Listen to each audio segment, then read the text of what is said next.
Islam and greetings, Moors. Welcome back to another episode of Pardon the Interjection. I am your host, Supreme L. I would love to give high honors to Prophet Noble Drew Ali and all the active Moors. Here on Pardon the Interjection, we dig up information to divulge to the people in the upliftment of fallen humanity. We have a special guest today, and we're going to get him on the line, family, right shortly here. All right.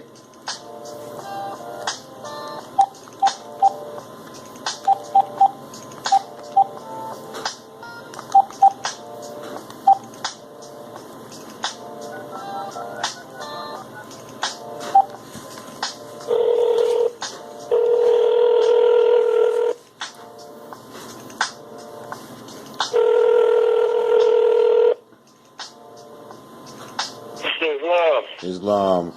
Here, family, we have on the line that good brother that always kick the positive and will show us in a good light. Brother Rahme'el El Bey. Islam, family. I'm having a little technical difficulties with this instrument right here tonight, but we're going to still do it anyway, bro, absent the applause. Normally I would throw an applause in there, but unfortunately we're having a little trouble with the computer. Not a problem, man. Well, moving right along. Yes, indeed, moving right along. Well, I say we're going to do a continuation of the last show where we had spoke of 1776 and all the other crap that went on. And I wanted to ask you personally, bro, is the coup that happened in, I think it is 1871, does that have anything to do with you ever know of the stock market crash of 1873?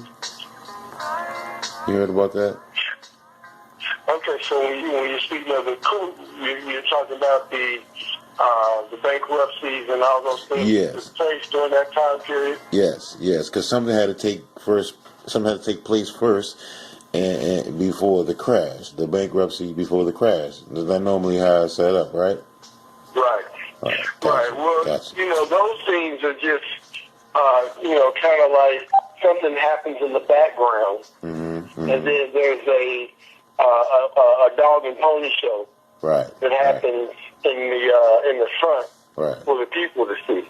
Okay. And that's kind of, how the whole thing, is run. And, during that same time period, of course, you have, the Moors that are, pushed out of Congress shortly, after that and so on and so forth. And, of course, that brings in your Reconstruction period, which, we're dealing with them reconstructing the history, going into the colonial practices of burning books and, covering up the history. The Moors, again, are pushed out of the government seat. That's why you now have your substitute days and so on and so forth. And when we say substitute days, we're talking about your so-called governors, the governor of the state of California, the governor of the state of Pennsylvania. Those are your substitute days.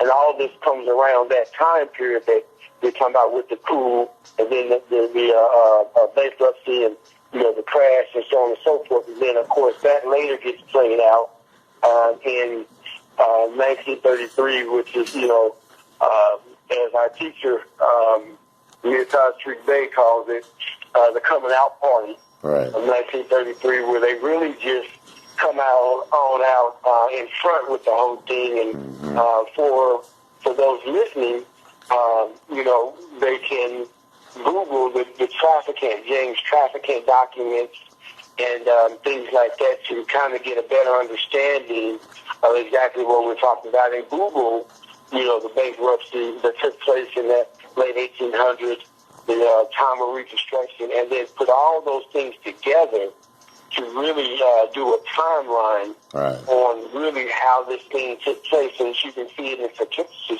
sequential order to develop a full understanding of why we're in the predicament we're in today. Right.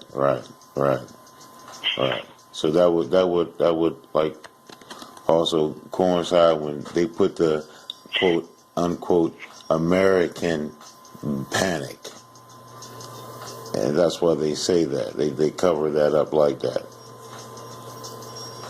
Now, when you say that one more time, the American, what it is, I missed the part of it. They call it the American Panic of 1873. Yeah, okay. Now I can't say I've heard that that word used for it. Explain it to me for a moment. Yeah, well, they have it on there. If you can Google it, you can Google the stock market crash of 1873, and it'll come up American Panic of 1873, a free market perspective, and okay. and I mean, that's basically what it. Saying throughout my searches and my investigations, that's what it say. But I mean, I also know better. But, for the family, we have to keep putting it out there and keep hitting it home. And I want you to see, I would love if you can expand on the senator from Ohio, rest his spirit, James Traficant, the one with House Joint Resolution 192, correct? Yes.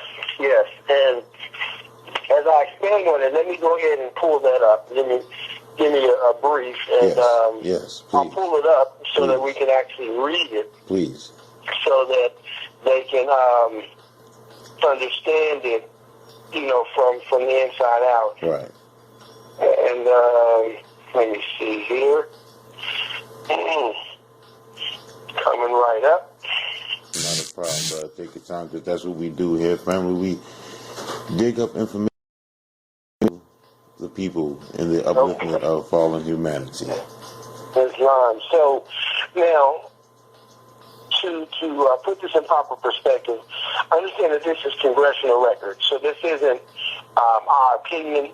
We're not reading our documents. This is congressional record. The more so anyone can find this. Right. No Moorish literature. Right. No, not at all. We couldn't make this stuff up. Right. And also public record. Yes. Okay. Yes. Just Google James Traficant U.S. bankruptcy speech. And I'm going to read it and then we'll bring it in, perspective. Yes. It's the James Traficant U.S. bankruptcy speech, the bankruptcy of the United States Congressional Record, March 17, 1993, volume 33, page H1303. Speaker Representative James Traficant, Ohio, addressing the House. Mr. Speaker, we are here now in Chapter 11. Members of Congress are official trustees presiding over the greatest reorganization of any bankrupt entity in world history. The U.S. government, we are setting forth, hopefully, a blueprint for our future. There are some who say it is a coroner's report that will lead to our demise. It is an established fact that the United States federal government has been dissolved by the Emergency Banking Act, March 9, 1933, 48 Stat 1, Public Law 87-719, declared by President Roosevelt being bankrupt and insolvent, HJR 192, 73rd Congress, M Session, June 5th, 1933, joint resolution to suspend the gold standard and abrogate the gold clause, dissolve the sovereign authority of the United States and official capacities of the United States government office. officers and departments, and is further evidence that the United States federal government exists today in name only. The receivers of the United States bankruptcy are the international bankers via the United Nations, the World Bank, and International Monetary Fund. All United States officers, officials, and departments are now operating within a de facto status in name only under emergency war powers. With the constitutional republic form of government now dissolved, the receivers of the bankruptcy have adopted a new form of government for the United States. This new form of government is known as a democracy, being an established socialist communist order under a new government for America. Pardon the interjection, bro. Pardon the interjection. Ho. Pardon the interjection. Now, did you say a communist socialist? No, I didn't say that. This document says that. I know that's right. That's right, bro. I know that's right, bro. Yeah, I know that's right. Wow. Please continue, brother. Wow, that's just something to think about, family. Please. Pardon the interjection. Please continue, brother. Yes. Please. So I'll go back to that. It says this new form of government is known as a democracy, being an established socialist communist order under a new governor for America. This act was instituted and established by transferring and or placing the office of Secretary of Treasury to that of the Governor of International Monetary Fund.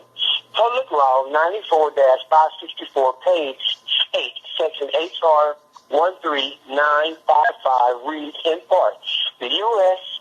Secretary of Treasury receives no compensation for representing the United States.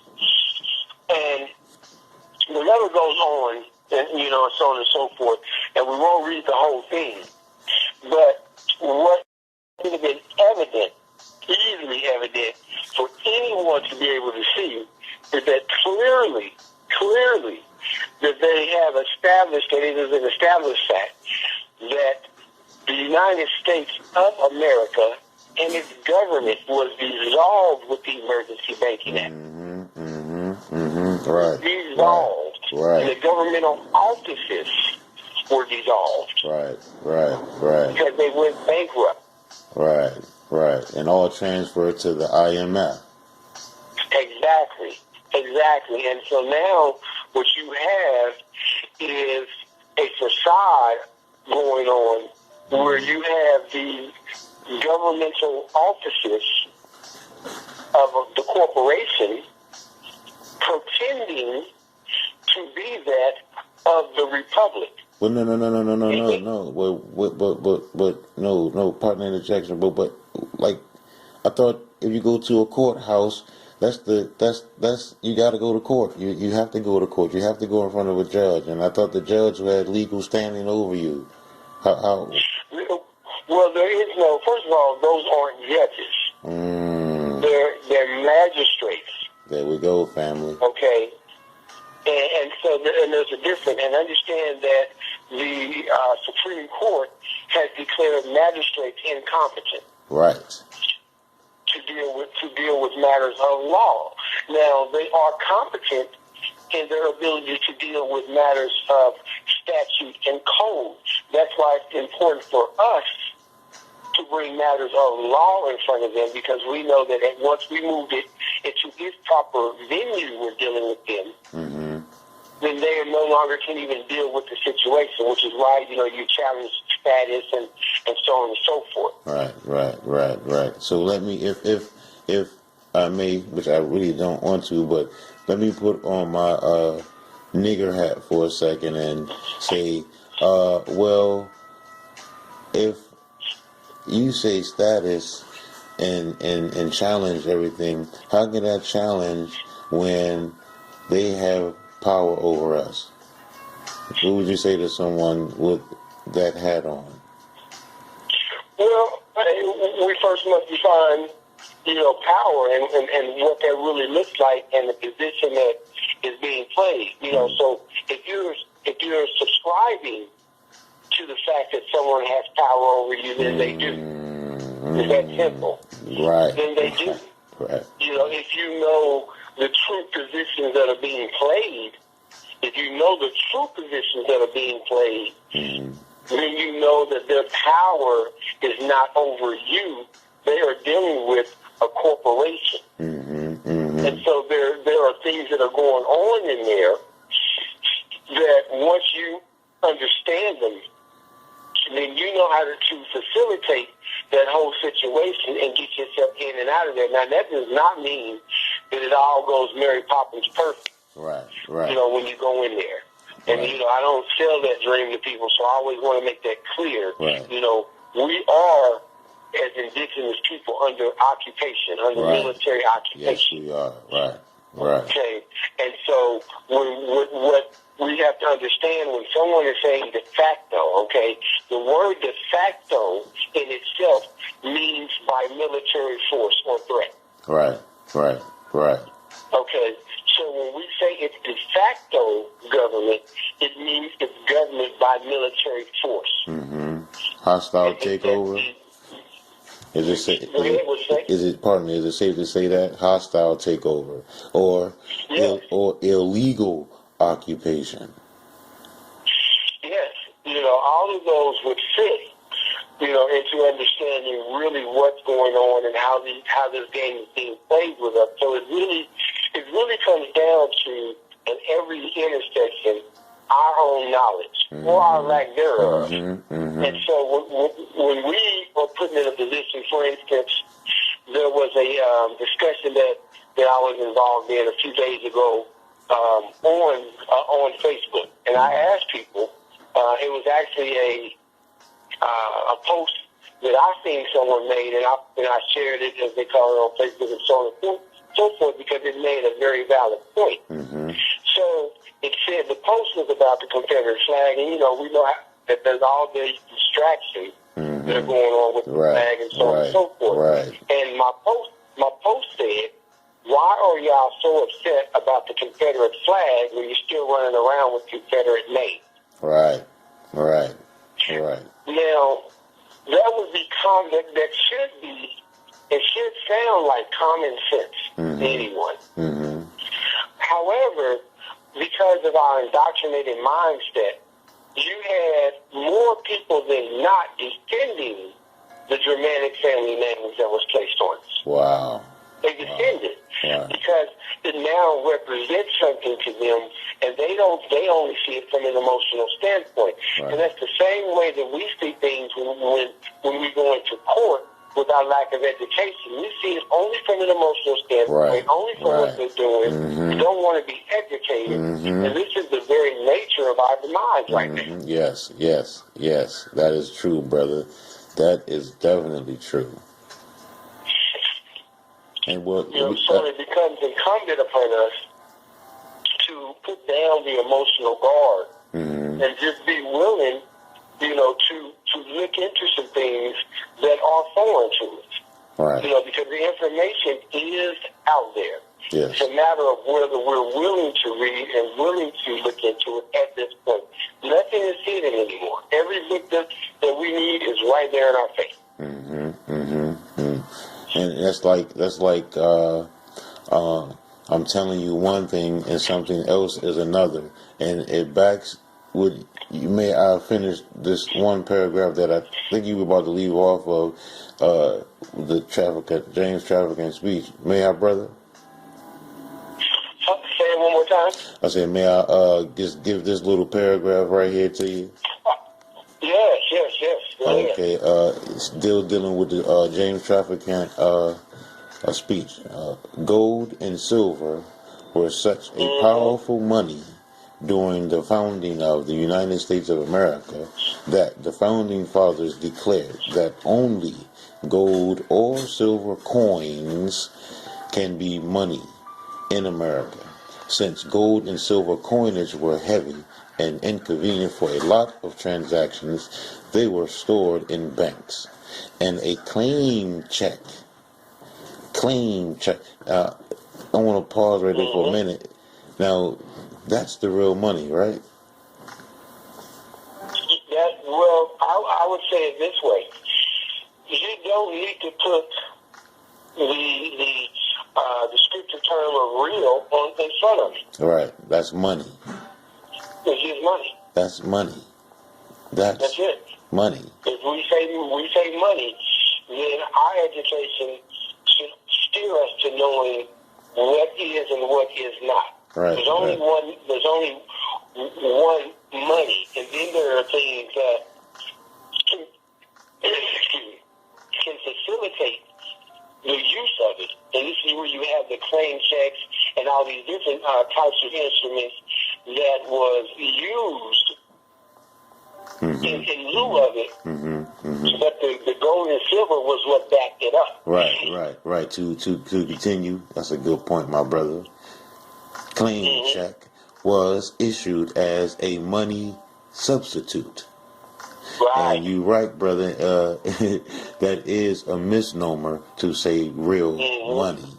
To say real anything, if it is what it is. To finish real quickly, people traded their coupons as money or currency. Currency is not money, but a money substitute.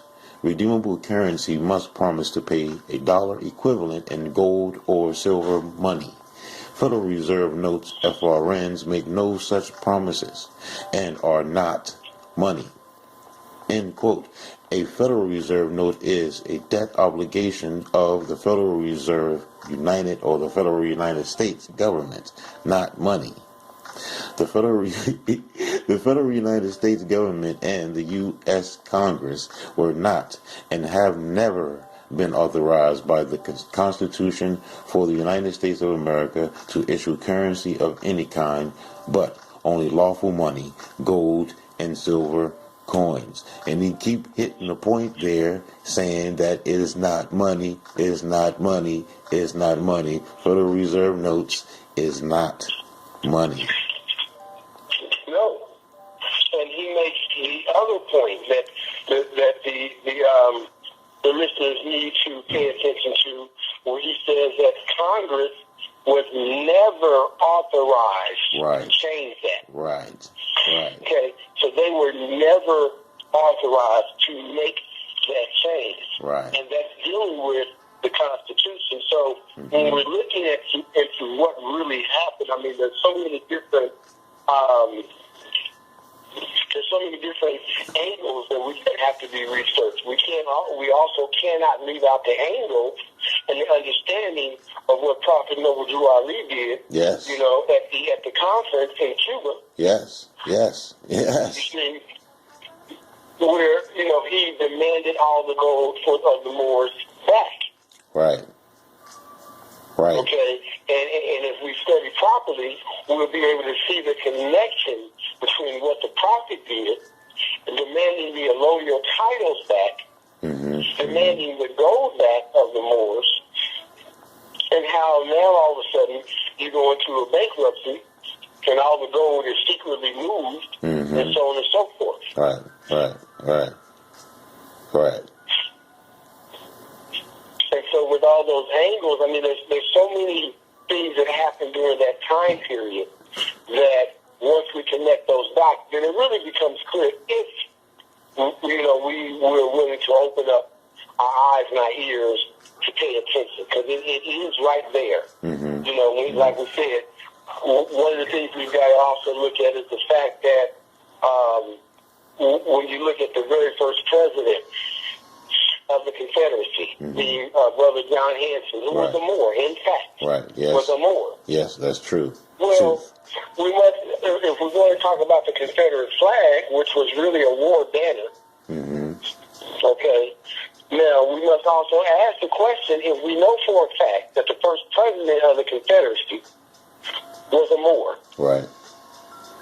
Okay, so then who do those flags actually belong to? Because there's some distortion of history that's going on. Exactly. There you go. That's self-explanatory, bro. That's go continue, please. No, that was my point. Yeah, you know, it is self-explanatory, but unfortunately, our people will argue. Yeah, yes. You know, they will argue that, and it's very, very clear. You know, even in looking at the fact that when you watch the movie The name is slipping from me. The first motion picture, Birth of a Nation. Birth of a Nation. If you watch the movie Birth of a Nation, they're going to show you that the Moors were in government. Mm-hmm. They're also going to show you that when the Confederate Army marched out into the Civil War, they were wearing fezzes. Okay, I gotta get that. Birth of a Nation. Yeah, it's right. Well, you can get it. Okay, for the family listening, just go to YouTube and you can watch the entire Birth of a Nation.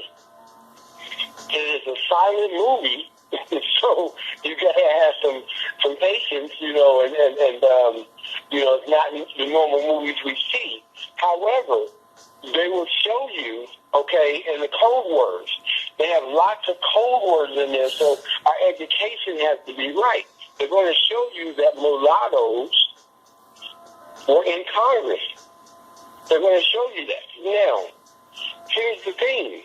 That when the Moors were overthrown and they started to do the census reports, the Moors, who were misnomered Indian, were called mulattoes. The Melungeons were called mulattoes. And then they're going to show you in the movie where you had mulattoes in the government, senators, congressmen, and so on and so forth. But what they do in the movie is that they show you more of someone who goes along with the distorted history, meaning a mulatto was someone who was both quote-unquote black and white. That's what they give you the historical context for. But that actually is distorted. The original term dealing with mulatto deal with the Moors. Oh, wow, bro. They do have fezzes on. I'm looking at it right here, bro. Yeah, they mark, you see? Wow, I'm looking right at it, bro. I just pulled it up on YouTube. And Birth of a Nation, 1950 film by W.D. Griffith. Yes, it's right there in our face. Right in our face, bro. There's a lot of history in that movie, and they show you, but you have to know the terms. And again, they're going to show you that the Moors were in government and in seats of power, but they're going to call us mulattoes. They're also going to show you, as you watch the movie, that a lot of the so-called blacks were slave owners. They'll show you in the movie.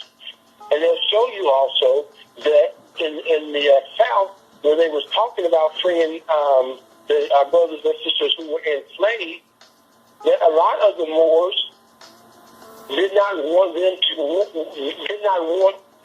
to lose the war. A lot of the Moors in the South, who were slave owners, were for slavery. And so this is going, and the reason that we have to understand it is because the Europeans took our history both good and bad. Right.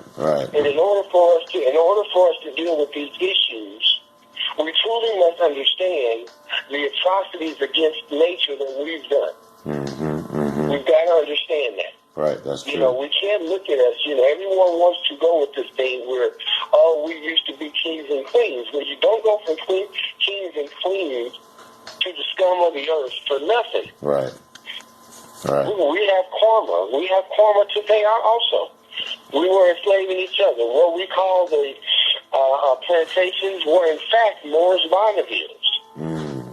And when the Moors fell, and you're going to see the last fall of the Moors, and I think we talked about this a little bit on our last show. Yes, we did. The Battle of 1812, and it was Key Compton Bay. And so when you read about that, you're going to read that was the last fall of the Moors, right there. Okay. And so we need to chart those things to see our role in everything, and we need to pay attention to the South, because in the South, we were enslavers also. Right. We were the original enslavers on this continent. We were enslaving each other. We was enslaving each other. There's a lot of history that we've got to go back and look at. In order for us to rise, we must know what we're rising from. And pardon the interjection, bro. You say what we were talking about on the last show of 1812. It's kind of funny, bro, because here in the Maryland territory on the East Coast, the tags, the license plates for the registration for these conveyances or cars, automobiles, their tags have the War of 1812. Can you tell me any significance dealing with that here? And you're in what territory? Maryland. Moreland. No, Maryland or Moreland, if we want to say, but Maryland. Yeah. I just say Moreland. Right, there you go. Maryland. Right. But, well, when we're looking at the wars of 1812, remember that it is the last fall of the Moors everywhere. That's it. That's the last hurrah. So this is when the Moors' Bonneville's were completely taken over. You had most of your history.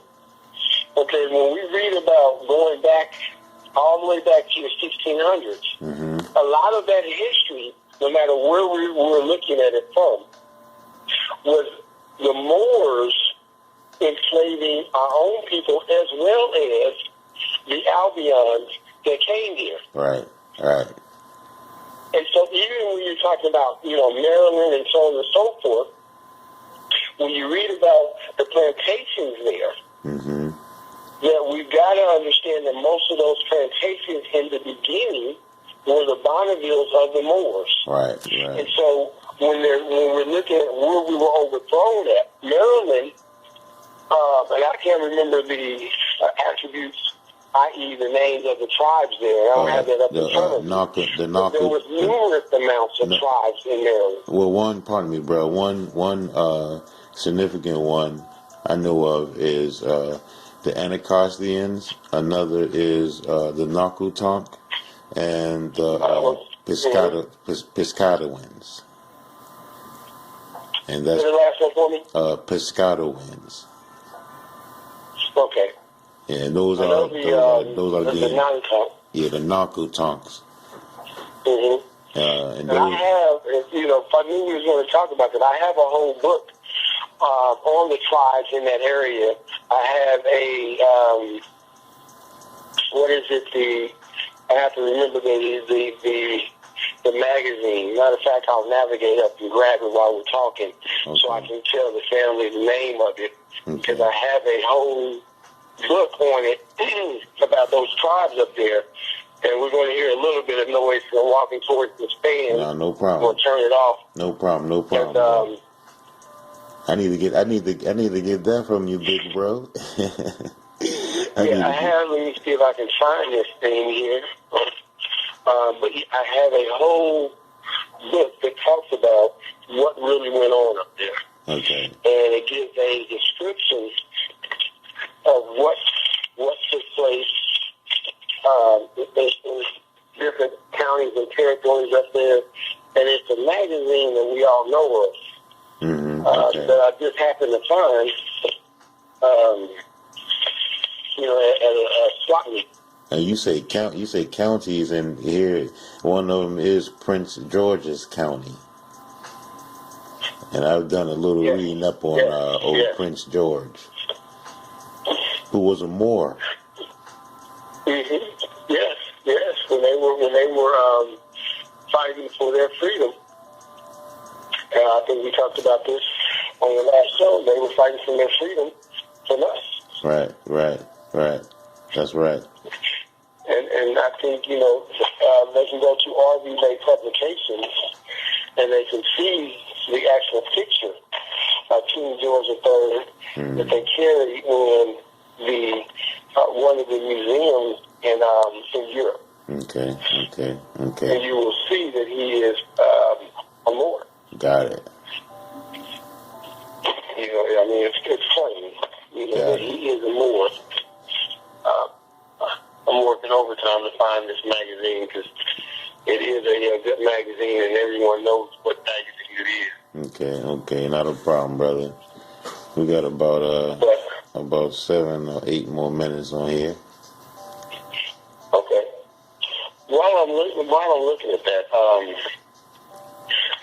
one of the things that I wanted to make sure that we discussed was the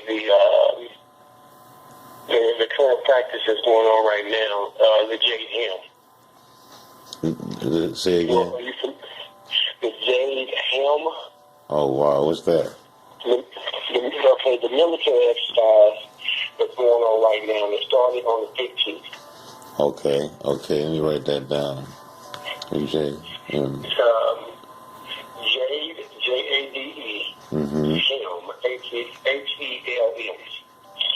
Jade Helm. Okay, Jade Helm. The military practice right now that's going on all across the country. And it started on the 15th. And the family that's listening, and let me correct something, because I don't use the word family, because the word family in its origin means a household of slaves. Okay. So I generally don't use that word. I understand that people look at it one way, but it actually means a household of slaves. All right, break it down. Say it again? I said, that's right, brother. Break it down, bro. Yeah, the word that we're supposed to be using is actually domus or domestic. What they've done is that they got us thinking that domestic means slaves, but actually domestic means your kindred. Domus means your kindred. So the words are traded places. They traded places. They got us speaking a language that keeps us enslaved. Mm-hmm. And you won't hear me say it again now that I've broken it down, and people won't hear it, understand it, or can reference it back. But moving forward, got it. Jade Helm it starts taking place on the 15th of July, which is a couple of days ago. Mm-hmm. And what they're doing is that they've taken nine different states, all the way over to California. Now, all of these states are going to be the states that used to be Mexico. And with what they're doing is that they're doing what's called UW. And UW states, every time you see a military exercise, you need to understand that those military exercises also have produced all of those different false flag things that have taken place. When you think of Sandy Hook, think of military exercise. Because every time there's a issue like that, there's a military exercise that was actually taking place in that area. Now, Jade Helm is in Texas, Oklahoma, New Mexico, I think, California, and so on and so forth. And what they're doing is that they're getting the military personnel to dissolve into regular citizens to try to practice, their espionage skills and so on and so forth. Mm-hmm. And so you're going to have people who you just meet, you don't know, in those areas who really are military personnel. Right.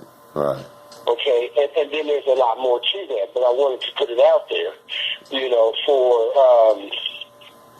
for people, just to start doing some studying on it. Right, Brad, and that's deep, Brad, and I like that because I also keep my eyes and ears open, and I've been seeing some movement in the skies, especially military helicopters flying around. So I concur, bro. Mm-hmm. Now, the National Geographic magazine is actually what I was talking about. Okay. So it's a National Geographic. National Geographic. Mm-hmm. 2007. It's May. It's the May 2007 National Geographic. So you should actually be able to Google it and pull it right up. Okay. May 2007 National Geographic. Now, it says the Jamestown, and it's interesting, it says Jamestown, the real story. Mm-hmm. Wow.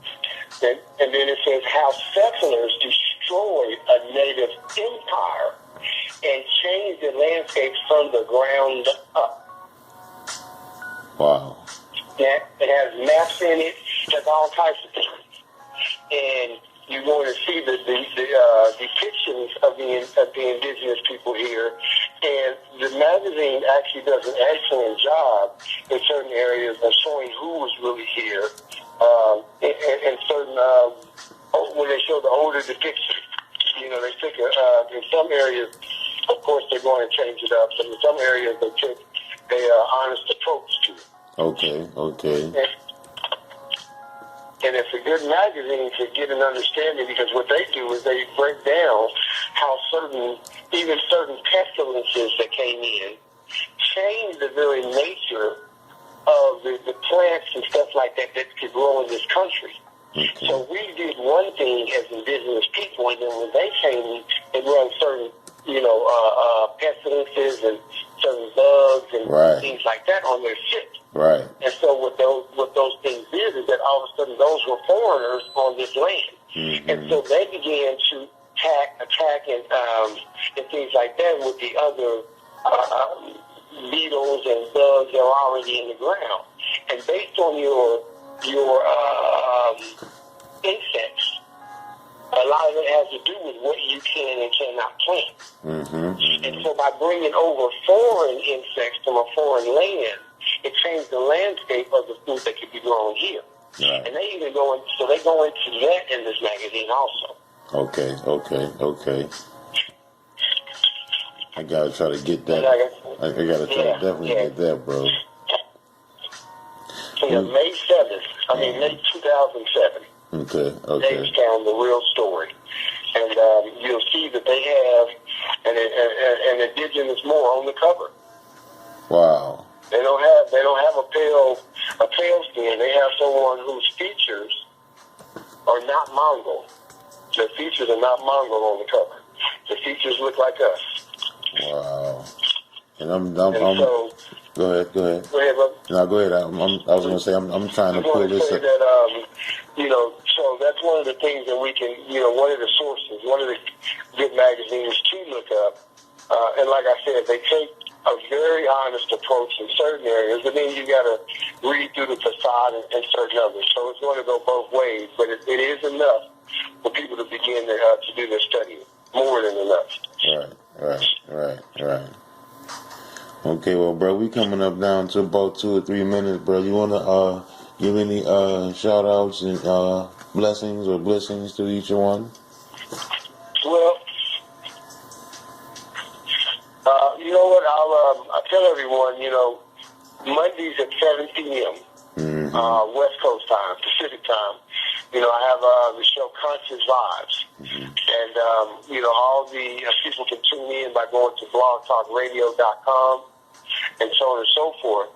And, tune in to that every Monday at 7 p.m. Mm-hmm. We're actually going to have you on this coming up Monday. Yes, We're looking forward to that, where we're going to be talking about, what is black and what is not, going to the doctrine of discovery a little bit and a couple of different things. So, also give honors. We want to, rise to give honors to Prophet Noble Jabali. We want to rise to give honors to Allah. And all those who kept the lights on, for us all these years, so that we can come and finish the Prophet's work of raising fallen humanity, and all the other good, spiritually and divinely guided Moors out there. We want to give big ups to, because we know that there's only a few.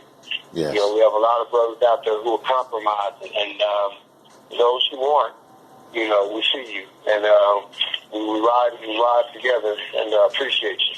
Yes, brother. Yes, and I appreciate that, brother, and I am elated, and I want to thank you and give much love to you.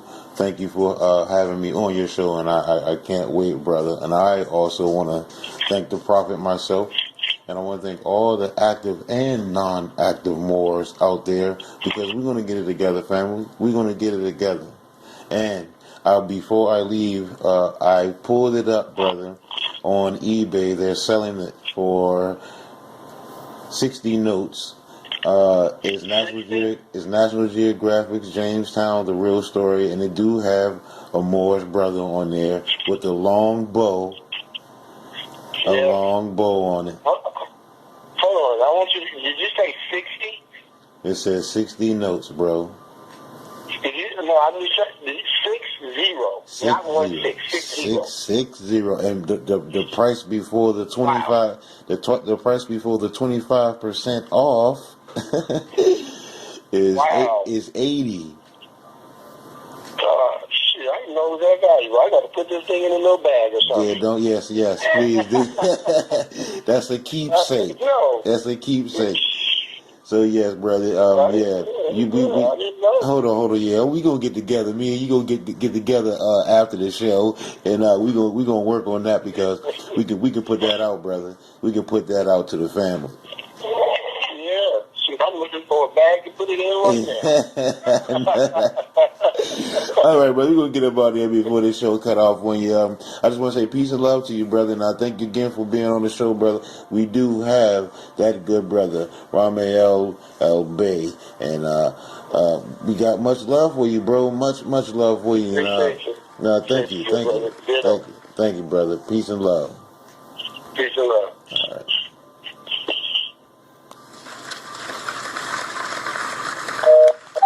All right. Well, that's going to bring us to the top of the hour and to the bottom of this show. I want to thank my brother for coming up and always blessing us with enlightenment. I promise y'all, in the next show, I will have the sound effects together. I love you, Morris. As I say, don't believe me. Go. Check it out for yourself. And you'll be amazed at the jewels you'll find on your treasure hunt. This is Partner Interjection. I am your host, Supreme Islam, love, and peace forevermore.